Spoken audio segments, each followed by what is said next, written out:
we're going to look at delta supply with a Y connected load on it and determine values. So in this question, we've got a three-phase delta connected supply, and it produces 480 volts phase voltage and has a connected load of 325 ohm resistors connected in Y. What is the current through each coil of the supply? So what we're really asking for here is what's the phase current on the delta supply. So let's go ahead and put some values on. The phase voltage generated here is 480 volts. The ohmic value of our resistors in Y is 25 ohms each. So we're dealing with a balanced circuit. Same opposition, same power factor in each phase.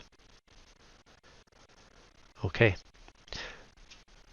So if the phase voltage over here on the delta is 480, we can apply the rules of delta, which means that the V line is going to be the same as the V phase. So if each coil gets a voltage of 480 volts induced on it, it's going to produce a line voltage also of 480 volts. Over here on the Y, that line voltage is the same, 480 volts line to line, but our phase voltage will be different. We have to apply the rules of Y for the Y connected load. V phase will be equal to our line voltage divided by the square root of 3. That comes to 480 volts divided by root 3, and it'll be approximately 277 volts phase voltage. Our I of our phase, or current going through each load, will be the voltage of the phase divided by the resistance in each phase. So 277 volts divided by 25 ohms comes to approximately 11.09 amps.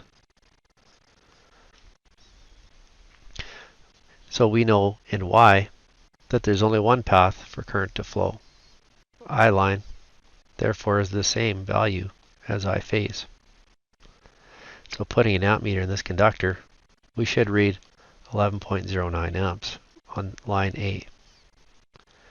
Well, that 11.90 amps is the same line current, same value as it coming out on the delta supply, so 11.09 amps.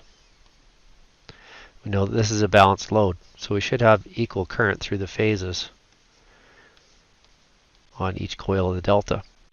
So because it's a balanced load, we can then use the formula I line equals I phase times root 3 and just transpose it. I phase therefore will be equal to I line divided by root 3.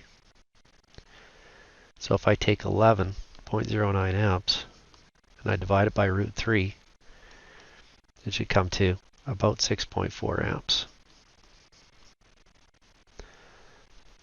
Hopefully this helped you. We'll see you on the next one.